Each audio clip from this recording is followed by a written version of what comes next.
Welcome back to another episode of the No Limits Life podcast. I'm your host, Nordine, joined by my co-host, Ken. Hello. And today's guest embodies the perfect balance of leadership, heart, and hometown commitment. True success is measured not by what you achieve, but by the lives you lived along the way. Our guest today is a trusted name in the mortgage industry and a beloved mentor in the Tucson community. Michael Morgan is a proud graduate of Amphitheater High School at the University of Arizona, where he earned his degree in finance. As the Southern Arizona Regional Manager for People's Mortgage, he's become one of Tucson's top mortgage officers through years of dedication and relationships building. But Michael's story isn't just about numbers, it's about people. For over a decade, he's coached basketball at schools across the city, shaping young minds with discipline, drive, and compassion.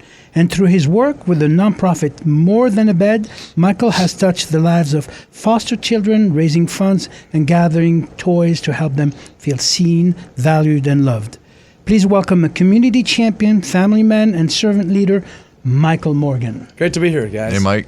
Yeah, Michael, good to see everybody. Good to see you. Thank you. Welcome for you to, and thank you for you to make the trip and Absolutely. and be here. Thanks for Let's having begin with a quote. Okay, the true success is measured not by what you achieve, but by the lives you lived along the way. How does that resonate with the way you live your life? That's really why I got into coaching, and that's really why I got into residential real estate, was because the impact that you can have on everybody individually, is really amazing. And so coaching has really kind of driven all of my business piece. I actually got into coaching back in the 1990 and, shaping young people's lives and, being there for them in different ways. Every kid needs something a little bit different at a different moment in time, but really just spending time with them ends up shaping their lives more than you know. I mentioned you say the word impact and shaping. I'd love for you to expand on that. At the time that you're working with a young person, you really never know what's going to have an impact on them. And then you fast forward 20 years down the road and you come back and they're back in our gym or whatever it might be, and they'll bring up a moment and they can remember that specific moment like it was yesterday. What if I told you, Michael, that we know? You know? We know when we are impacting people. We may not know what we said at the moment, but you know when you're impacting someone because that energy that person is giving you, that intention, that attention is there. So whatever you're going to say, it's almost irrelevant. What's relevant is that you're there for them.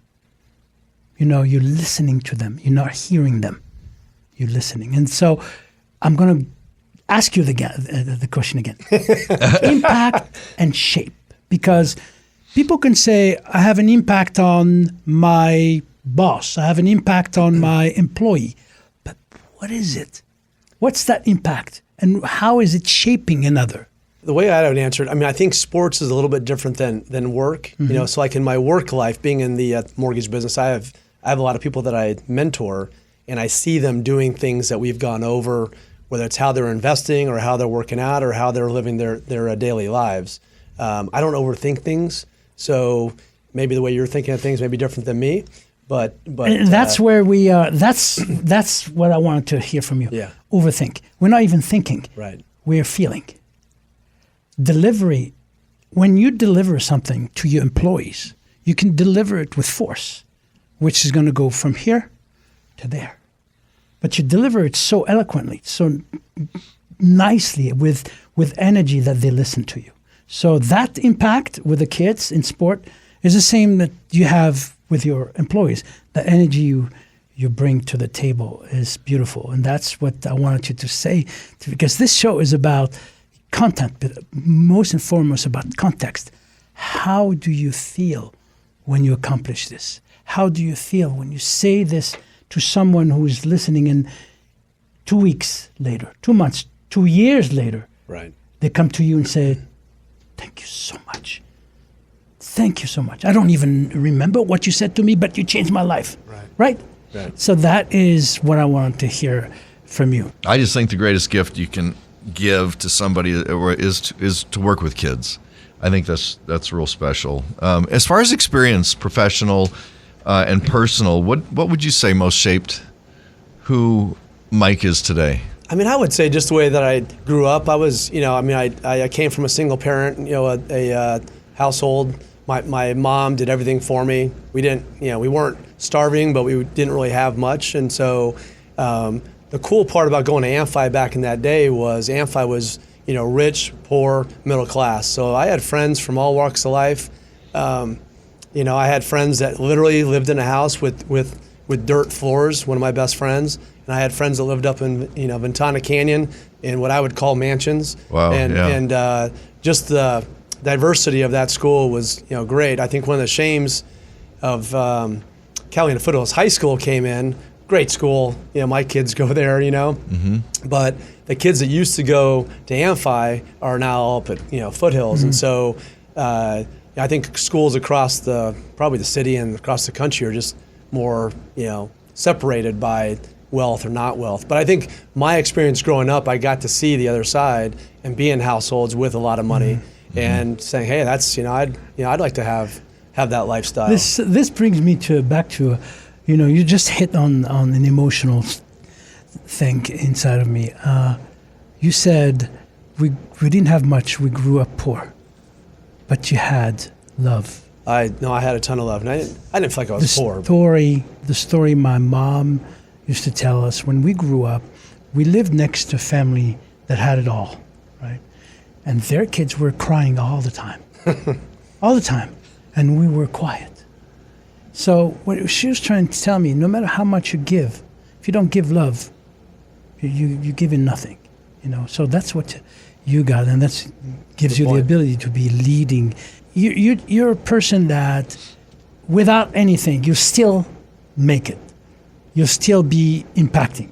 You'll still be encouraging and inspiring without anything, just because you have that in you. So you go back in time to little Mike. And what advice would you give little Mike today? Yeah, based on what you know today? Probably the biggest thing would just don't undershoot what you're trying to accomplish. I mean, dream bigger than you can possibly imagine.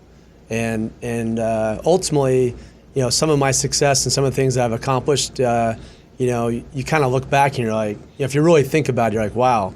But at the same time, I'm at where I'm at today, and I'm shooting higher than I've ever shot before, trying to accomplish bigger goals.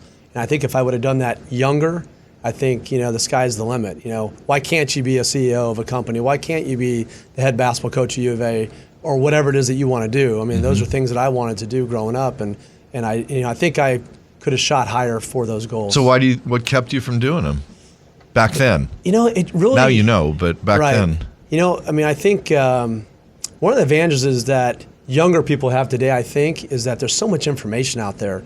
YouTube is just absolutely amazing. It is, yeah. And you can learn so much in such a short period of time. It's all free. And you and I have talked about this before, just Yeah. like Bitcoin as an example. Yeah. I mean, just the amount of information you can figure out about a topic.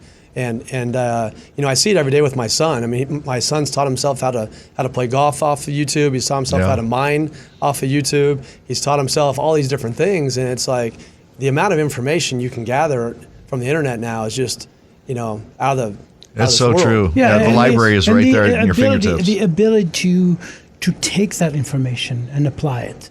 I think that's more important than the information itself. There's also such a thing as overwhelm. When you have too much information. Right. That you give up. Michael, you've worn many hats: coach, leader, advocate. What's a challenge you faced that taught you something that still guides you today? I would say just growing up, in a single family household, there was a lot of challenges, just from the parenting side. I mean, I guess the biggest challenge I think back to was just where was the next paycheck going to come from, or where's the next... within the family itself? Yes, within that, time frame. But wearing the other hats. Oh, wearing the other hats? I think every phase has a different challenge, Yes. at the moment in time. Yes. And so, I always know that, each phase is going to pass over a period of time, and, really don't let it overwhelm you. But, it's an opportunity, not something that's going to crush you. And so, business and coaching, is very similar. I mean, there's a lot of ups and downs. You know, we've had a lot more ups than we have had downs on the coaching side and in the mortgage real estate world. So, but you know, both sides pass quickly. I mean, you don't want to be too high and you don't want to be too low. You want to, wake up the next day and get back to work and grind at it. I like what you said. It's just an opportunity. Don't let it crash you. Right. Yeah, absolutely. I love that. And we're really about mind-body wellness, but I'm just trying to figure out, because so many people that are listening to this, the home is the biggest purchase you could possibly make, biggest investment you make. Do you have any predictions on, like, is now a good time to buy a house, or should people wait? I think every moment in time is a great time to buy a house. And that sounds like cliche, but if you look back in history and if you look at the data, Tucson's appreciated, at 5.5% per year over the last, 50, 60 years. And so everybody says, I'm going to wait until rates go down, or I'm going to wait until the market pulls back. Well, the longer you wait, the more it's going to cost you, the bottom line. Probably the biggest hurdle right now would be is that rates are higher than they were, 3 years ago. And most experts predict that rates are going to come down further. Rates have already come down somewhat, but I think they'll continue to come down, someplace in the mid fives. Maybe we get lucky and they get down to the fours, but they're not going back down to the twos and threes. Right. But if they get down to the fours and fives, even the high fives, you're gonna be back at a really smooth level there. The second piece of it you have to remember is that mortgage rates historically are still at all-time lows in the big picture. The 80s rates were in the 18% range, right? Yeah, remember that? I mean, imagine that, right? It was crazy. People would go crazy. Yeah. And so in the big picture, it's still a great time to buy. There's a lot of appreciation. And in my opinion, it's the easiest way to build wealth. I mean, at the end of the day, there's such a housing shortage across America that, people are worried about the market crashing. Statistically speaking, it's going to be very difficult for us to have another 2008.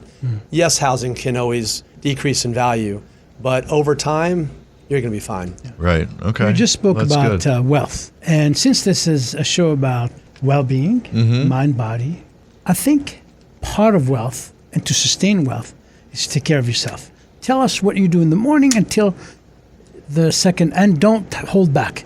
You go to sleep. So I typically wake up, call it 5:30 in the morning, wake up, get my day going. I don't have any crazy routine in the morning. I'm a get in the shower Crazy guy. ritual? Yeah, ritual. So I just get in the shower, have a little breakfast, and I'm at the office between 7:30 in the morning. Basically, I see my kids out the door, and they're off to school, and I'm off to work. And then my daily routine at the office is pretty just not predictable. I mean, there's a lot of moving parts. I'm being pulled a lot of different ways. Some days I have to run out to Pima College for being out there with the team and coaching. Right now, we're in the heart of recruiting.